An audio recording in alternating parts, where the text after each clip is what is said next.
Hey, what's up guys, and welcome back to the channel.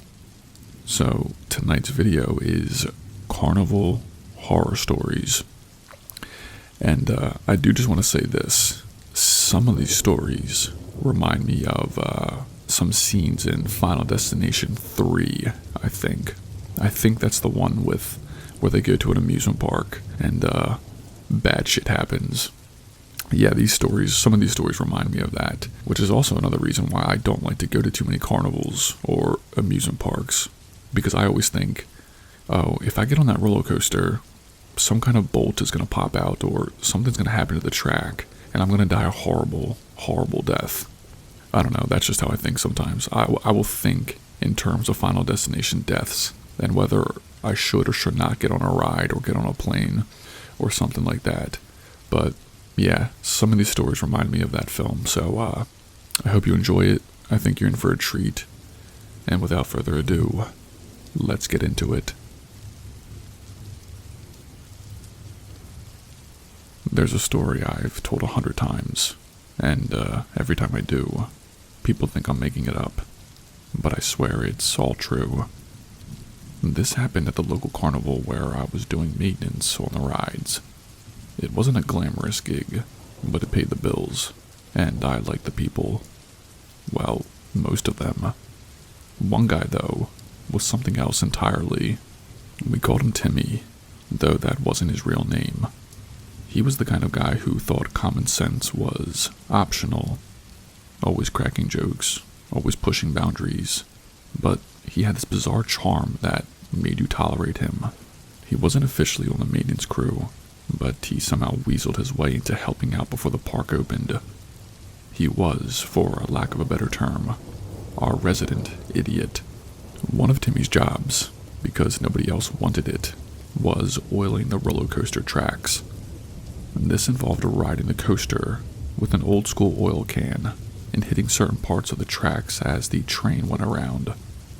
It sounds ridiculous because it is ridiculous, but that's how this janky carnival operated. The process was straightforward. Ride the coaster once in the front car, hit the sections you could reach, then switch to the back car for the rest. Simple, right? Not for Timmy. That morning we were doing routine checks, and Timmy was tasked with oiling the tracks on the main coaster, a rusty death trap called the Rattler. I was working on a generator nearby, so I did not see what happened firsthand, but I heard the aftermath. According to the security camera footage we reviewed later, Timmy decided the process was too slow. Instead of doing 2 rides, he thought it would be faster to jump from the front car to the back car while the train was at the top of the lift hill. Yes, you heard that correctly. At the very top, 3 stories up, Timmy stood up in the moving front car, braced himself, and leaped towards the back car. Only he missed. I heard the scream before I realized it was him. By the time I got to the coaster, a couple of other guys were already there. Timmy had fallen off the side of the track and landed on the concrete below. But here's the kicker. He did not just hit the ground. He landed on 3 metal stakes sticking out of the concrete. They were part of the coaster's tie-down structure, meant to anchor the whole thing during storms. The stakes pierced him in 3 places. One went through his lower back, another through his thigh, and the last one straight through his shoulder. It was horrific. I can still see the image in my head if I think about it too long. He was alive, somehow, but he wasn't moving much, just groaning in pain. We called 911 immediately, and while we waited, one of the guys grabbed the first aid kit, though there wasn't much we could do. Those stakes were in him, like skewers. Any attempt to move him would have made things worse. All we could do was keep him calm and make sure he didn't pass out from shock. The paramedics showed up fast, but even they looked a little stunned when they saw the scene. They had to cut the stakes down to free him, and I'll never forget the sound of the saw grinding through that metal. Once they got him loose, they rushed him to the hospital. We figured that was the last we'd ever see of Timmy. But nope. A month later, He walked back into the park like nothing happened. Miraculously, none of the stakes hit a major artery, vein, or internal organ. The doctor said it was a 1 in a million chance that he survived, let alone fully recovered. Timmy still works the carnival, and he still doesn't have much common sense. But to this day, he proudly shows off his scars like they're battle trophies. And every time he tells a story, he adds a little flair, like he's a superhero who survived something impossible. But I was there, and let me tell you, it wasn't bravery or skill that saved him. It was dumb, stupid luck.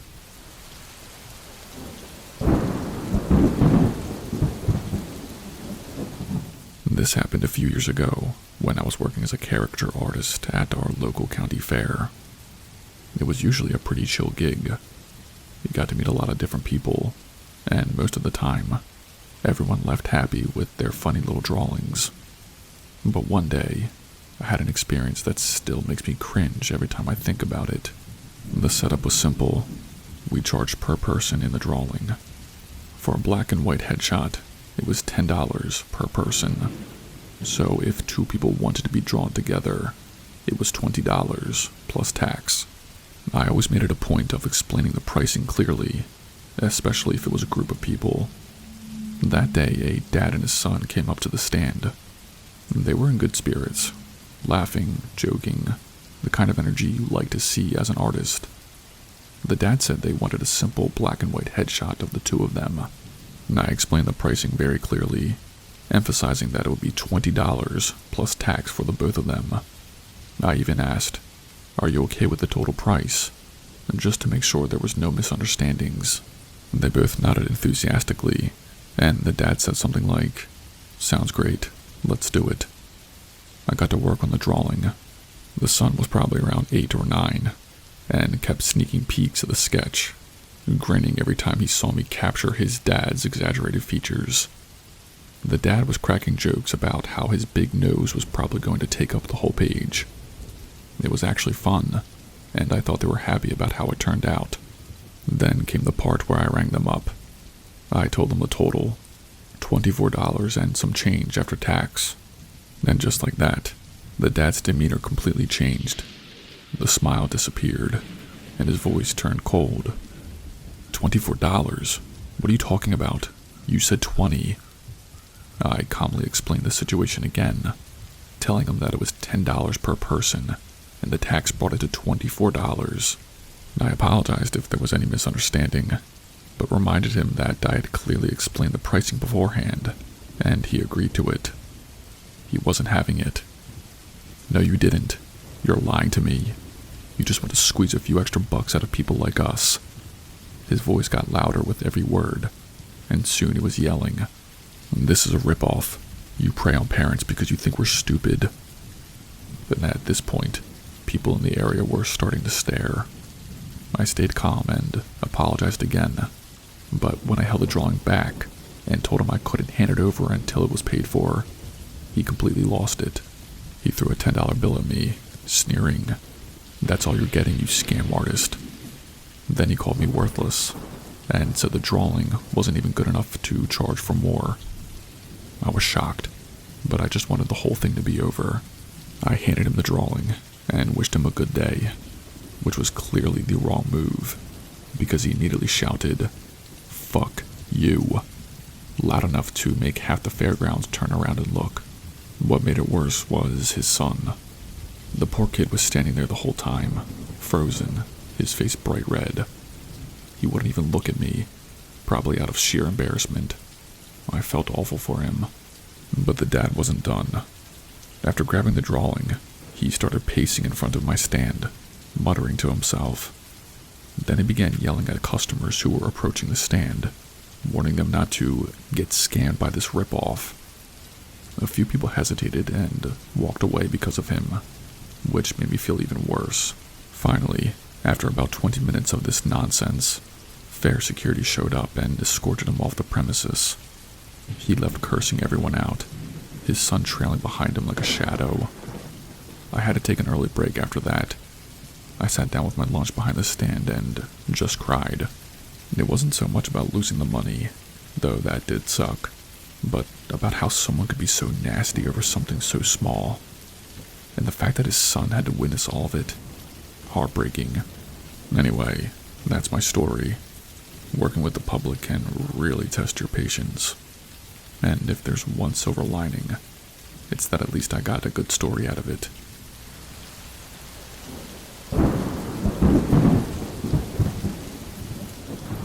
I worked retail for a couple of years, and during that time, I had this coworker named Derek. Nice guy, a little reserved, but he opened up once we got to know each other. One slow evening, we were stocking shelves, and somehow the conversation drifted to summer jobs. Derek told me he used to work as a ride operator at an amusement park in the Midwest. Nothing fancy, just one of those small regional parks with the usual lineup of rides. His ride, a roller coaster that was about as tame as they came. It was not anything extreme, he said.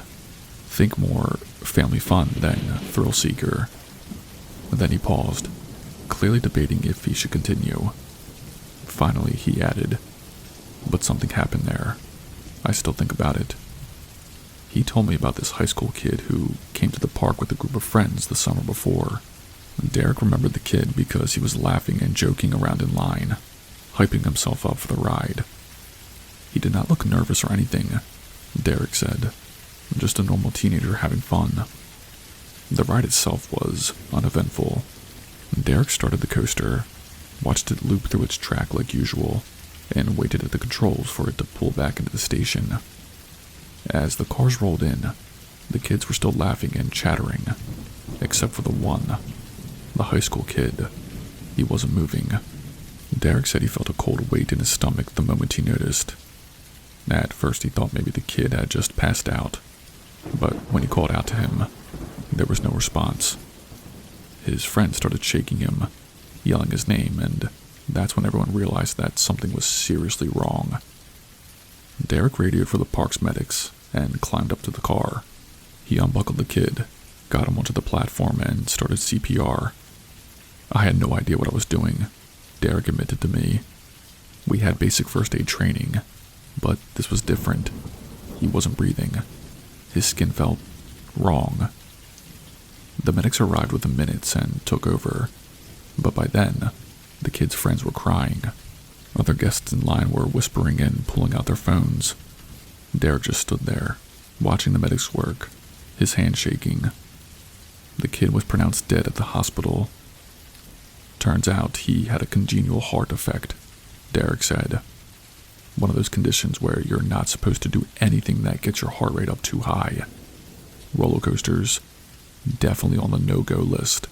The family knew about his condition, and apparently, so did the kid.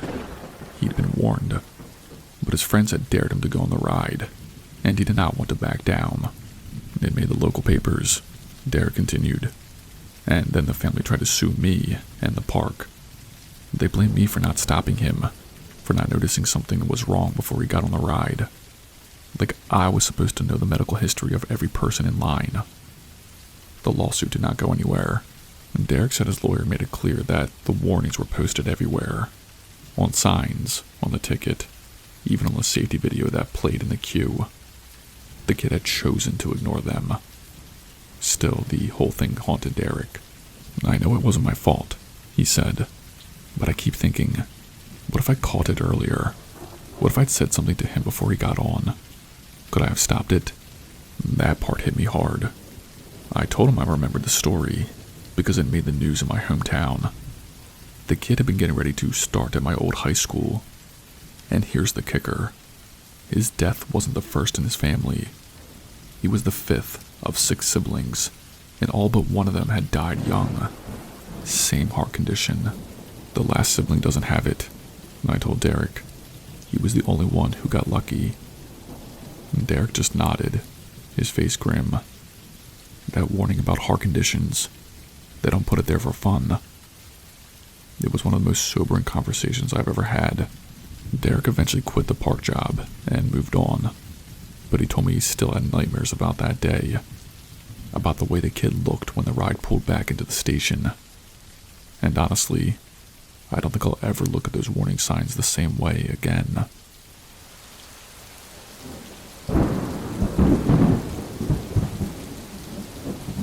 And I used to work at this small carnival that operated in the summers. And it wasn't much, just some rides, games, and overpriced food stands. But every year, we were the ones responsible for the big 4th of July fireworks show at the public park. The park was beautiful, with a big lake at its center. The fireworks were launched from a small island in the middle of the lake, which was only accessible by a little motorboat we used to ferry equipment back and forth. The fireworks setup was handled by a few of the carnival employees. It was not super professional, to be honest. There were protocols, sure, but none of us were trained pyrotechnicians. Most of us were just high school and college kids, trying to make some cash for the summer. The one who oversaw it all was the owner's grandson, Ryan. He was in his early 20s, cocky and a little careless, always cracking jokes and goofing around when he should have been paying attention. That year, I was not on the fireworks team. My job was running one of the food stands on the shore. When the show started, I stepped away to watch from the crowd. It was always exciting to see the colorful bursts reflected on the lake surface, and I figured I deserved a break. Families with kids, couples on blankets, and teenagers laughing and pointing at the sky. Everyone was there. It was the highlight of the summer. The show started without a hitch. The first few rounds of fireworks went up perfectly, each one drawing gasps and cheers from the crowd. Then, about halfway through, there was a loud thump that was not part of the show. It was followed by a weird delay before one of the fireworks shot sideways, straight into the crowd. I'll never forget the sound. It wasn't the same as the usual boom you hear in the sky. It was more like an explosion, loud and sharp, and it felt way too close. For a second, everyone was frozen in shock, and then chaos erupted. People screamed and started running in every direction. I was on the far side of the lake, so I didn't fully understand what had happened until I saw the paramedics rushing toward the crowd with stretchers. Later, I found out the truth.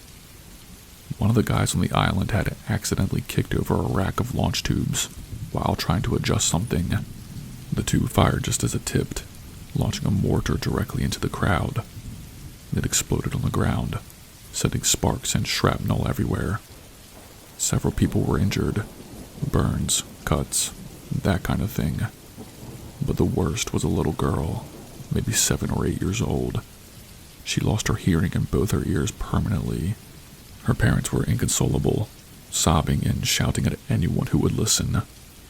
The guy who kicked over the rack, that was Ryan, the owner's grandson.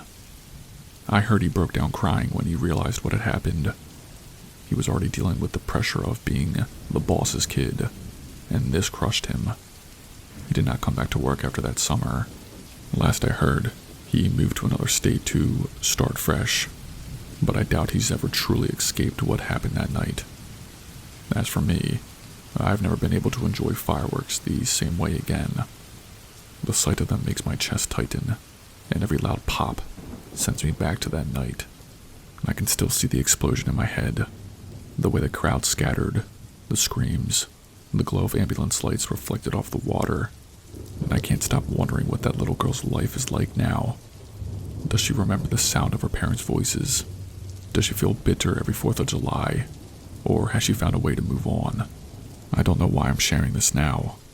Maybe it's because I need to warn people to be careful, or maybe I just need to let it out.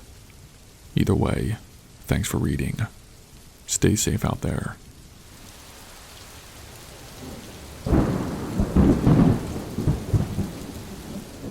This is not my story, but my brother's. He used to work as a lifeguard at a small water park attached to the traveling carnival that came through our town every summer. It was not glamorous by any means, but it was a steady summer job, and he liked being outdoors.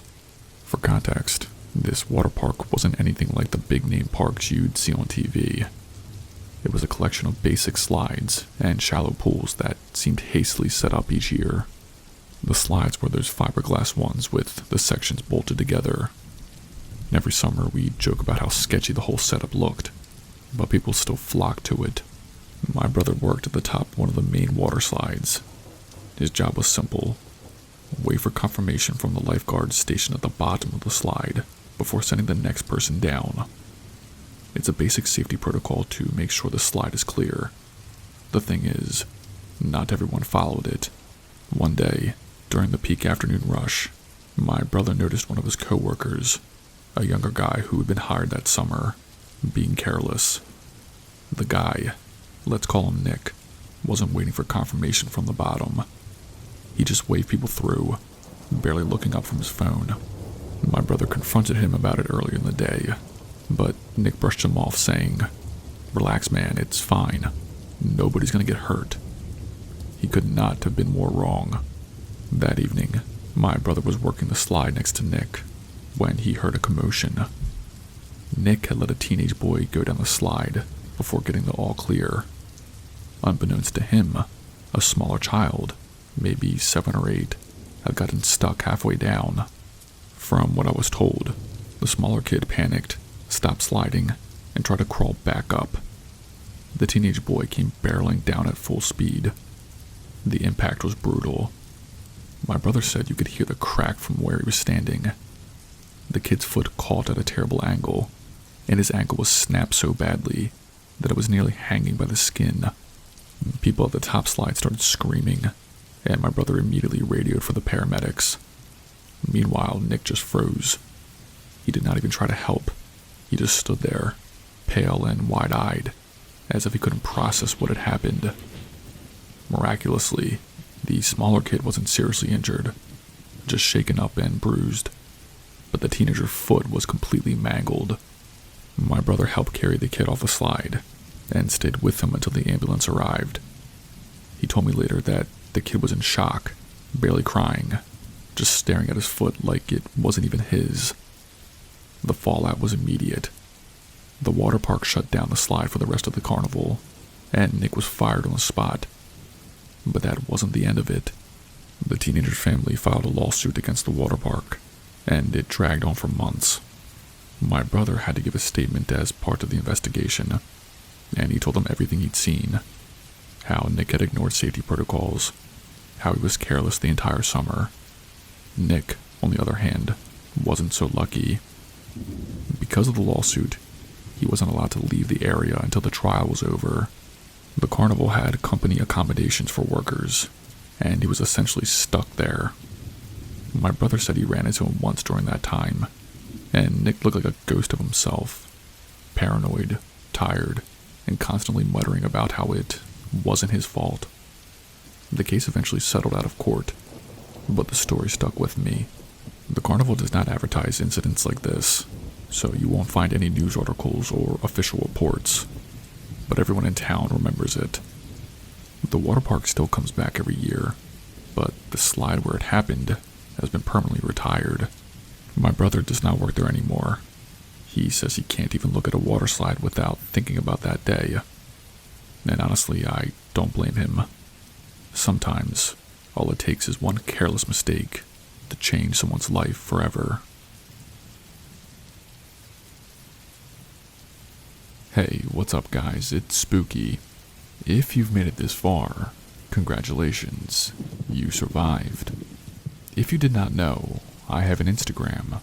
Follow me on there so we can connect. I also have a Patreon. On there you'll have direct access to me and can see the upcoming videos, polls, and soon-to-be exclusive stories only shared on there. If that's something that interests you, please consider joining. That's all I have for you guys tonight.